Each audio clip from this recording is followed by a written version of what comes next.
We finna rule this planet. We ain't gonna keep God laws, and we keeping them with Glennis. Y'all walk around with sadness. Ready for the war, we standing. We hit the street, they panic. Strip coming out, they vanish. You will never ever say to me black or Hispanic, cause my nationality. It's people on this earth, direct enemies to the Most High God above, Christ, His Son, the Black Messiah, and the children of Israel. The Bible deals with it, and that's what we're trying to bring out to you.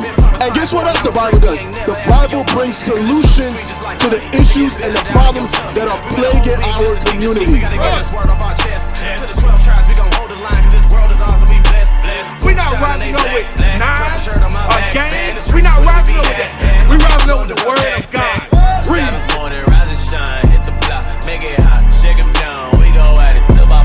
He created us in His image, and He gave us the whole world. You ever seen the movie Scarface? Guess what? The whole world is yours, and everything in it.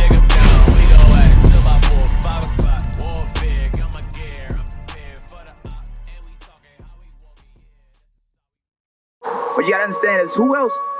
If Jesus Christ said that, if you see me, you've seen the Father, that would mean that the Most High God Himself is also a man of color, right?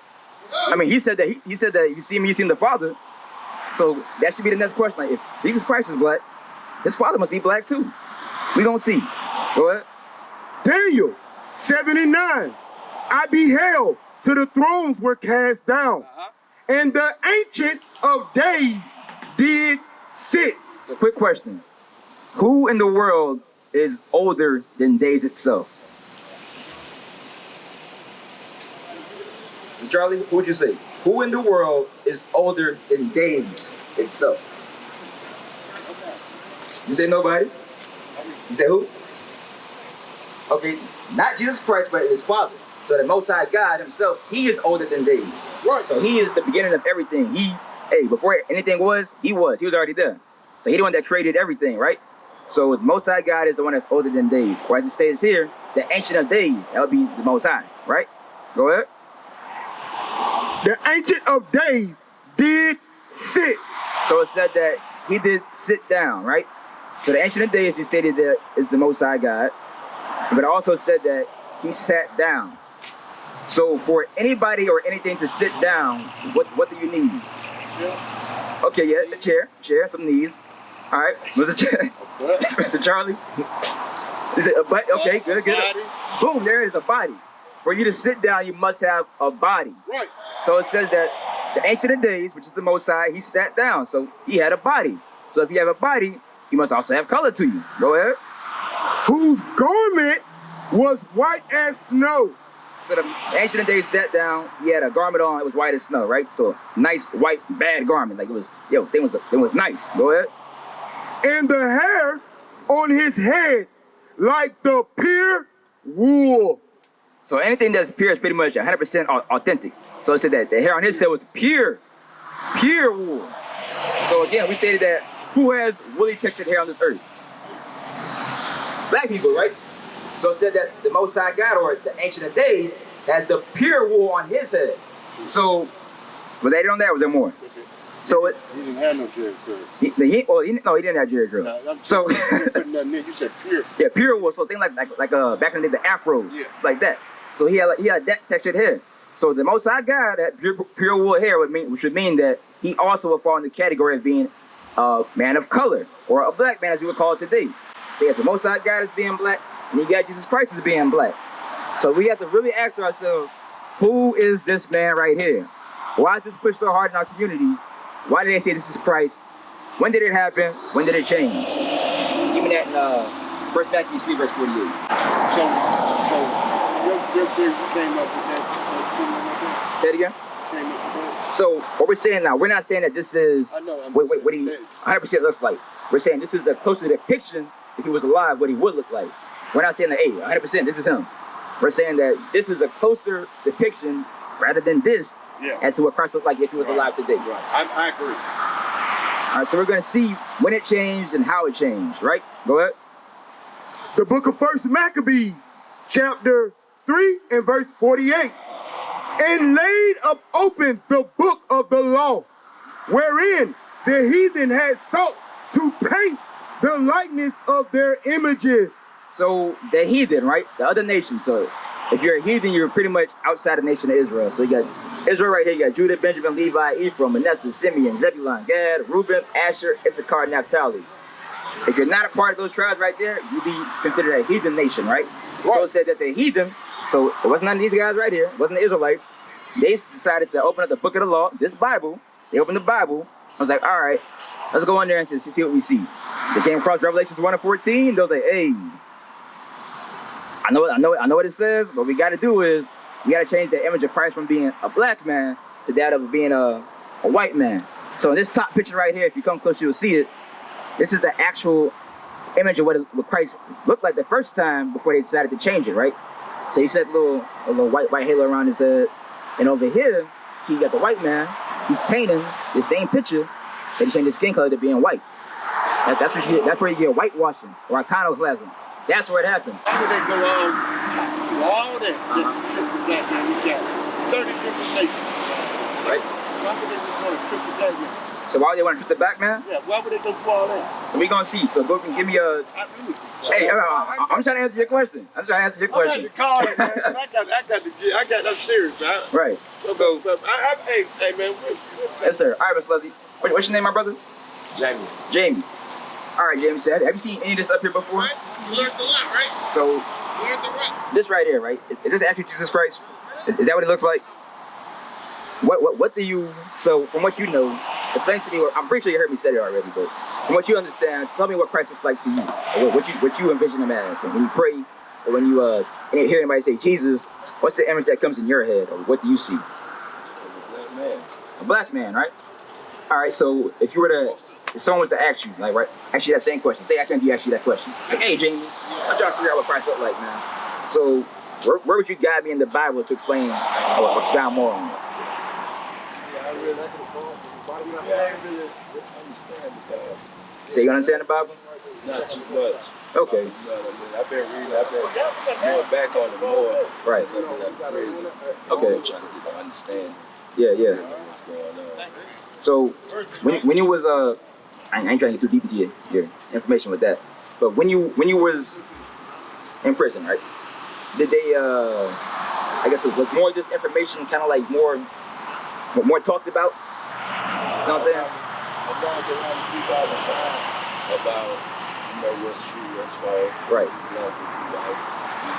But my wife, after she died and came back, she really pushed more into me. I was in prison. She used to write the scriptures and stuff. And guiding me, trying to show me what's true or not. But at the time, I've been rebellious on her head. But now as I have grown, understanding a little more, I'm trying to get them to learn. I'm trying to teach my kids right now. Right. So that's a good thing. So as you say, you came out of there, now you're trying to learn more and teach your children the correct way instead of what they push out here today. So I'm reading for you real quick, and we're going to touch on some things that you said. Go ahead. This is the book of St. John, chapter 8 and verse 32. And ye shall know the truth, and the truth shall make you free. So it said, we shall know the truth, and the truth shall make us free. Psalms 119, 132. So what we have to understand is that the truth according to this Bible is the law. So the law is what we govern ourselves by to figure out what the truth is. So they push this lie in our community and saying that this is Christ, but we go to the law, this Bible, to figure out, okay, who's lying and who's telling the truth. It's kind of like a judicial system. You got two people come up, and you got the judge, like, hey, listen, this is my side of the story, this is his side of the story. So now the judge got to figure out, okay, that's his side, that's your side. Now you got to figure out in the middle, who's telling the truth. So the same thing we do with this Bible. They tell us this, hey, this is Christ. Then in the Bible said that's Christ. So it's like, all right, so are you lying or telling the truth? How you doing, my sister? What's your name? Deshaun. Deshaun? Nationality. So you want to know your nationality, right? Mm-hmm. All right, so we're gonna hit that real quick and we come back to this image of Christ. So who is your father? If your father was to do a job application, what would he put down as his nationality or race? Black, right? So the question is, after you now, we all go by that term of black, right? But where can you, I guess, what history can you tell me about black? If you just like go back in history, like you ask a white man, right? You go to them like, hey man, what's your history? Oh, you know, I'm Irish, and then, you know what I'm saying, on this side of my family, we Caucasian, and you go back over to Georgia, Russia, and they know all that history. They can take you back damn near almost 10 generations. But you ask us, it's like, hey, so tell me a little bit about your history. Or we black. All right, so what can you tell me about some of blacks' customs? Man, we created all things. You said we created all things. But can you find, like, so black, right? So you look at a map. Put it like this. You look at a map. You see China, you see Australia, you see America. Where's the land of black? Because we say we're black. So all those different nations, they know where they come from, right? China, Japanese, Arabs. They can tell you, like, hey, this is my land, man. This is where we come from. Right. So where would we point back to say that, hey, this is our roots. This is who we are? Right. Okay, so let's go to Africa, right? So now, which country in Africa do we come from? I don't know. See, that's what I'm trying to get around to. So Isaiah 1:3, real quick. Isaiah 1:3. Bring it up. That's not a bad thing though, because that should be the answer that we have. Because we as a people, we really don't know who we are. We go around. If I was to ask anybody out here their nationality, right? You told me black. Somebody else would tell me African American. Somebody else probably tell me Afro American. Somebody else probably tell me Negro or colored. So it always changes, but we all the same people. Like, why does that change? But other nations, we need to ask them. Their answer's all the same. If you ask a Chinese man what's his nationality, oh, I'm Chinese. He comes from China all the way to, let's say, California. That's his nationality. He's gonna say, oh, I'm California. Because we come here, we say we're American. They come in and say, oh, I'm Chinese. They still know their roots and they know where they're from. So we're gonna see why that is. Go ahead. Isaiah chapter 1 and verse 3. The ox knoweth his owner, and the ass his master's crib. So we have two animals right here. An ox is a stubborn animal, and ox is a dumb animal, and the donkey is a stubborn animal. So a stubborn and a dumb animal, right? So we're talking about those two. Go ahead. But Israel doeth not know. So both of these stubborn and dumb animals know their master's crib or how to get back to home. They know how to get back home. They know where they're from. But it said the Israelites, when you ask them, just like how I asked you your nationality, you said, hey, I'm black. And I said, okay, give me a little bit of history behind that. Send me to Africa. And I was like, okay, cool. Give me a little bit more. Then I was like, I really don't know. That happened for a reason, though. Go ahead. But Israel doeth not know. My people doeth not consider. All right, so our people don't consider. Deuteronomy 28, verse 15. So what we have to understand is that all the nations that are on earth today, they derive from one of the 18 nations that's inside of this Bible. So us as being, whether they want to call us black, Negro, African American, or whatever they want to call us, that's wrong according to what the Bible calls us. So in the Bible, we're given names such as Judah, Benjamin, Levi, Ephraim, Manasseh, Simeon, on down. Right. And then when we come here in our slavery, what happened was we lost this. So we no longer remember that, but we go by American blacks, West Indians, Haitians, Puerto Ricans, Cubans, Dominicans, Guatemalans. That's what we now call ourselves. So we lost our heritage of who we actually are. Right. So we're going to see where that happened and why that happened. Go ahead. Deuteronomy 28 and 15. But it shall come to pass, if thou wilt not hearken unto the voice of the Lord thy God. So he says that something is going to happen in the future, right? If you don't decide to hearken, this is the big word for listen. If you don't decide to listen to what I'm about to tell you, something's going to happen to you. Go ahead. To observe, to do all his commandments. So God gave us commandments to follow. So if he said, hey, listen, if you decide not to listen or follow what I'm telling you, something's going to happen to you. Go ahead. And his statutes, which I command thee this day, that all these curses shall come upon thee and overtake thee. So it said that if we didn't listen, we would suffer some curses. So is a curse a good thing or a bad thing? It's a bad thing. Bad thing? Bad thing. What's going on, my brother? What's your name? Stanley? Stanley. Stanley? Okay. So Stanley, is a curse a good thing or a bad thing? Bad thing. It's a bad thing, right? Good. So these things, so Deuteronomy 20:15 said that these curses would happen to the Israelites. So we're going to see what's one of those curses. Give me verse 68. So we're going to see one of these curses in particular that happened to the Israelites, and we're going to figure out who the Israelites are today. Because remember I said, every nation on earth today derives from one of the 18 nations in this Bible. So though they may have all these different nationalities, names they call themselves today, the root of it is, from somebody in here, they come from them. So we're going to try and figure out who we come from. Go ahead. Deuteronomy 28 and 68. And the Lord shall bring thee into Egypt again with ships. So a little bit of history. So when Moses left Egypt with the Israelites. They crossed the Red Sea. So at staffs with the waters, they walked through. And the Egyptians was following them behind, trying to get them back. So what ended up happening was, as soon as all Israel got across, the flood stopped being held and killed all those Egyptians. So that was us leaving Egypt, right? So it said that we would do what with Egypt? We would what? And the Lord shall bring thee into Egypt again. So it said we were going to Egypt again. So when we walked out that first time, we never returned. We never went back to Egypt. So this is synonymous with something. So it says that we would return into Egypt again. So let's see what it's talking about. Go ahead. The book of Exodus, chapter 20 and verse 2. I am the Lord thy God, which have brought thee out of the land of Egypt, out of the house of bondage. So it says here in the Bible, it defines Egypt as a house of bondage. What's another word for bondage that starts with an S? Slavery. Exactly, right on the head. Slavery. That's exactly it. So it said that we would go, matter of fact, we read that again, replace that Egypt with slavery. Go ahead. Deuteronomy chapter 28 and 68. And the Lord shall bring thee into slavery again with ships. So again, it does say Egypt there, but we define that Egypt is slavery, so we're just making it make sense. So it says that he's going to bring us into slavery again with ships. So remember, as you read this Bible, you should ask yourself questions. When did we go into slavery on ships? Or who went into slavery on ships should be the question. So again, this is talking about the Israelites here. These are curses that happened to them. So yeah, when you read it, it's like, damn, this happened to them. Who did that happen to in this day and time? It's like, okay, who did that line up with? So I'm going to ask you, who does this sound like it lines up with? When you hear about them going into slavery on ships? Us? Jane, what you say? Any question? What's your question? Where you get the book from? This was so now where we bought it from, or like who made it? Who made it? All right, give me Deuteronomy 9 and verse 10. Deuteronomy 9 and verse 10. Somebody wait on me. I got to go, y'all. Okay, you got a flyer? Yeah, I got one right here. All right, so read through that flyer. You got any questions? The number on the back. Call that number, and we'll answer your questions for you. All right? Thank you, brother. No problem. All right, read verse. This is 9. Right, yeah. Right there. The book. This is to answer your question about who wrote this book or how we got it. Go ahead.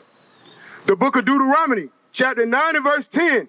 And the Lord delivered unto me 2 tables of stone. So this is Moses, right? So he said, hey, so the Most High delivered unto me 2 tables of stone. Go ahead. Written with the finger of God. So this Bible was written with the finger of God. So he is the one that is the creator and the author of this book. Now, who published the book would be like, we got the King James Version. King James was the one who authorized to have it translated into English so that we could read it today. Because it was originally in Hebrew. And today, none of us speak Hebrew. If we would have had that today, we would have been like, what the hell is this? I can't read this thing. Right. So what he did was like, hey, listen, let's have that translated into English. That's like the more popular language. Everybody understands that. So he got the best, like the top scholars. It's like, hey, listen, some of y'all take this part of the book. Some of y'all take that part of the book. You got to peer check each other to see, make sure that y'all agree that what that says. Have it translated into English. We're going to push this out so everybody can read it. That's what happened.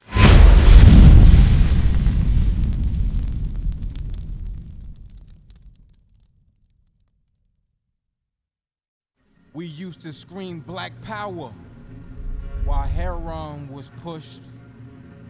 But at the end of the day, nothing's in vain. IUIC has been given a vision. The tents of Judah has risen. Many has attempted the mission, minor murmuring, omitting, and missing the mark. Just reading that he had the flame of fire in his eyes gave us the spark. We on Paul's mission. We out on the road, purple and gold, from Mexico, Cuba, Haiti, Ghana, Sierra Leone. 144,000 boots banging, concrete crackling. These are our men repented at heart. The scriptures is proof.